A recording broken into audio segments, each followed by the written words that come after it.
Hi guys, today I'm going to show you how to make homemade noodles. This is my mother-in-law's famous noodle recipe. It's really simple, 3 ingredients, a can of Wondra, 1 can will yield you 2 batches, some eggs, and some salt. And I like the pink stuff, the Himalayan. All right, so let's get started. So we've got 2 eggs in the bowl and we're just going to beat them up. Then you're going to measure out 1.5 cups of the Wondra flour, and you're going to throw that into a bowl. And it doesn't have to be exactly 1.5 cups, but pretty close. Then you're going to take your Himalayan salt or whatever salt of your choice, and you're just going to do a pinch of the salt. So a little. And then you're going to take your 2 eggs, make sure they're beaten, and then just pour that into the bowl. And then you're just going to basically stir this around, and it's going to form the dough. So this is your basic egg noodle recipe. And then eventually you are going to have to get your hands dirty, because no amount of stirring it with the fork is going to get it incorporated. So this is kind of like a messy project, but they're good. And you won't use all the flour, but you're just going to keep incorporating this until you can form a nice ball.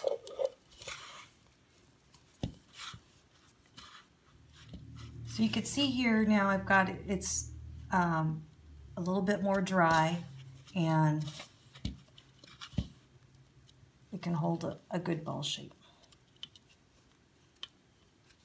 Okay, and this is when you're going to want to take it to your clean counter and you want to knead it, because you want it to be a little bit on the pliable side. Because what we're going to do is we're going to roll this into the pasta cutter. So let's do that next. So here's my pasta setup. I just like to put this, attach it to a cutting board, because when I do it on my counter, I'm worried that this clamp thing is going to scratch my granite. So I picked this up at, I think it was at one of the cooking stores, but I've seen them at TJ Maxx or Marshall's for less. So kind of be on the lookout for that. But I always set it to the widest setting, which is a 1, and you'll notice when I did that, this space got wider. Okay, and so we're going to roll the pasta. You're going to put your pasta that you've kneaded out, and you're going to put it in here, and then you're going to start rolling this. So let me see if I can get this situated for you. Okay, so then I'm just going to stick one end in the first roller and start rolling it out.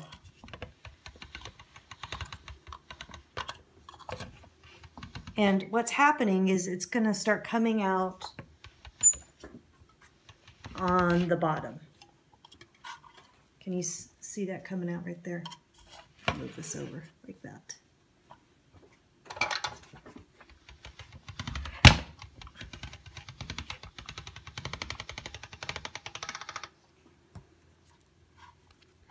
And so I like to roll this a couple times. I'm going to now move it to the 3 spot. So it's going to be a little bit thinner. And each time you roll it, it'll be thinner, and it also becomes more elastic.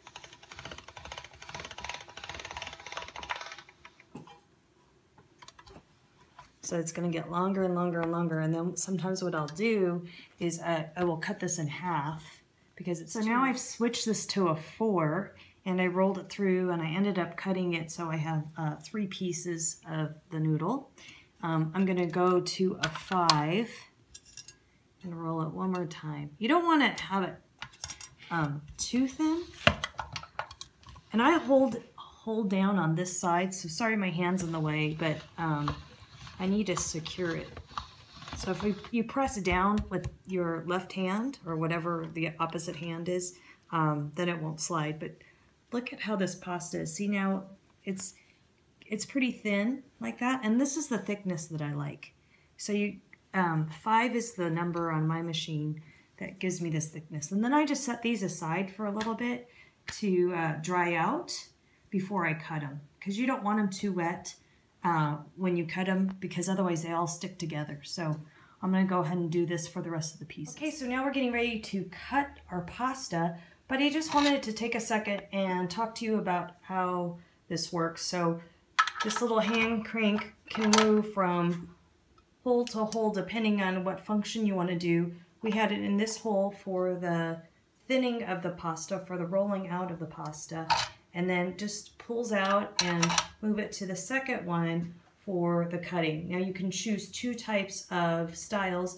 This is more of a fettuccine. You notice how there's a wide gap here, and then these are thinner.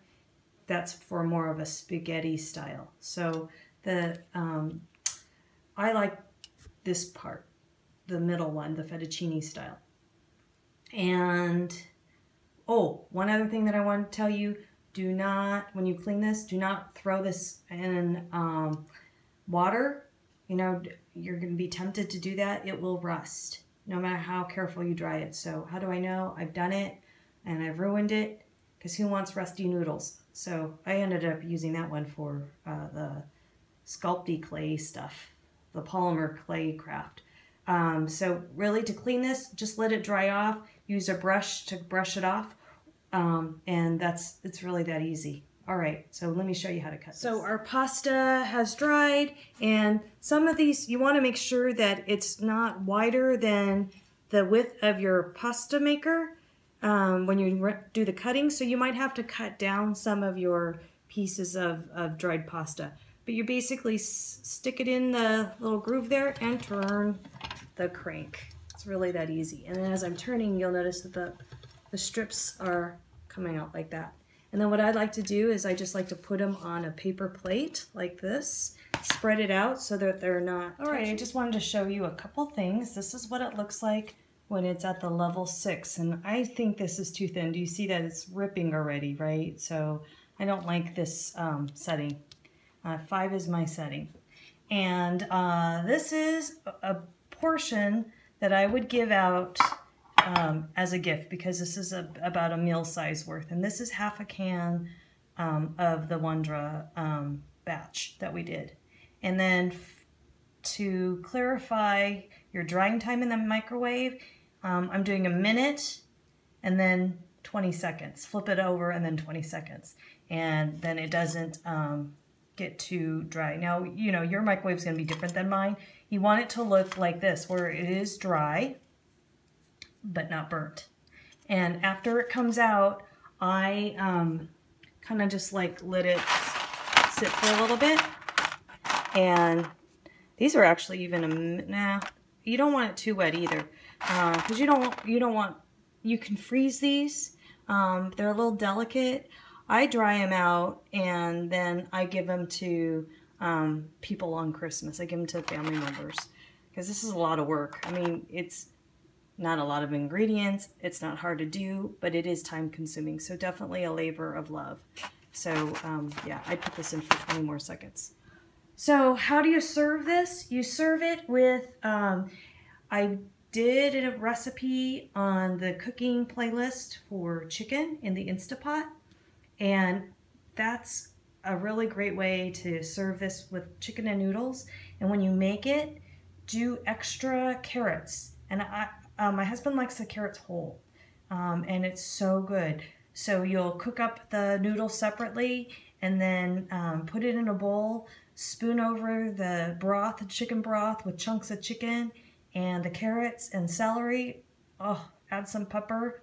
Okay, my mouth is watering just talking about it. Well, it's been 4 hours and I'm exhausted, but I've got 8 bags of noodles. Woohoo! So, like I said, it was a labor of love. I hope you enjoyed this video, and we'll try this recipe out. It's really good. And as always, I appreciate you watching, liking, subscribing, commenting, and sharing my videos. Until next time, remember, life after 40 is good, and so are Peg's noodles. All right, take care.